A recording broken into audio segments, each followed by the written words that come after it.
kumuha ko ng result ng aking ultrasound sa aking breast.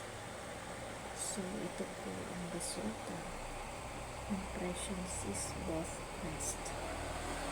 At ang next po na nire-request sa akin ay mag-undergo po ako ng mammogram. Pero alam ko tatawagan po ko ng doktor para po sa screening kung need po siyang operahan. Kaya mga mamis, ay lagi po tayo, even sa mga dalaga, lagi po nag-check ng kanilang breast para maiwasan hanggat maaari ay maagapan. Itong findings ko po, both breast ko po ay mayroong cyst. So, aantayin ko pa po ang screening ng doktor ulit sa akin ang